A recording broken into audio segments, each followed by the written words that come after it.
అది అంటే మూల కారణం అంటే డెఫినెట్లీ అన్నయ్యనండి. అంటే దాన్ని ఎందుకంటే ఎస్ రాజా సార్ డెఫినెట్లీ ముందు నేను సరిపోతానని ఒక 1 year ముందు, ఒక 1.5 year ముందు ప్రసాద్ సార్ కూడా ఉన్నారు. ఆ రోజు ఒక టెంట్లో కూర్చొని ఉన్నాం మేము ముగ్గురం. చెప్పి ప్రసాద్ ఇమీడియట్గా సత్యాన్ని ఆన్ బోర్డ్ చేయని చెప్పి ఆ రోజు అప్పటి నుంచి అంటే ఇట్ వాజ్ అన్నయ్య రైట్ ఫ్రమ్ ద బిగినింగ్. అంటే నిజంగా నాకు ఆయన ఎందుకు ఇంత అంటే నాకే డౌట్ వచ్చింది. నాకు టెన్షన్ వస్తుందో పక్క. అంటే ఎలా నేను డెలివరీ చేయగలుగుతాను, అన్నయ్య ఇంత నమ్మకం పెట్టుకున్నారు, responsibility.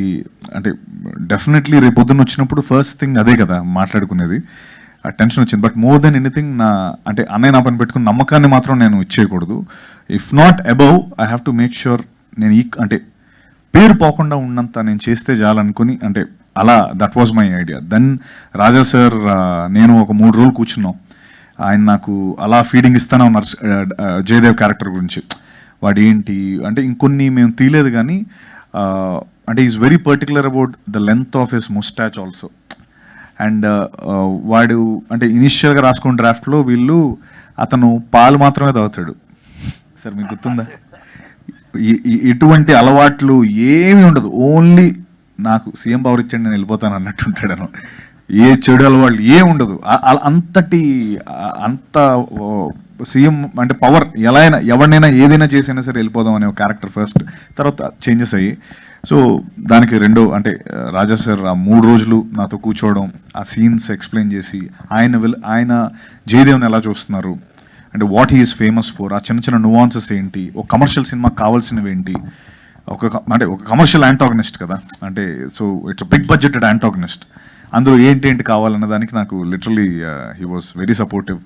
And definitely producer Prasad sir ఆ రోజు అంటే అన్నయ్య చెప్పగానే వితౌట్ ఎనీ సెకండ్ థాట్ నాకు అడ్వాన్స్ పంపించారు. అంటే అసలు ఆలోచించిన కూడా అంటే ఎస్ ఇమీడియట్లీ అని ఆ డెసిషన్ తీసుకున్నారు.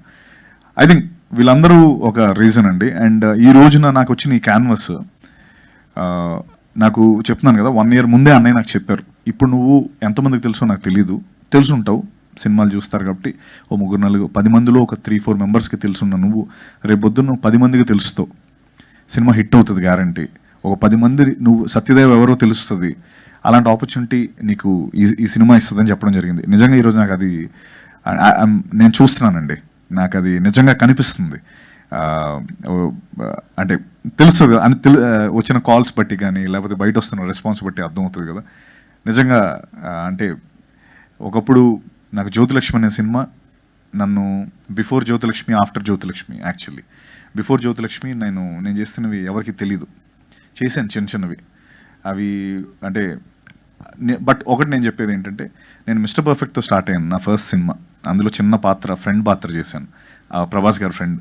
నాకు అదెంత ఇంపార్టెంటో గాడ్ ఫాదర్ కూడా అంతే ఇంపార్టెంట్.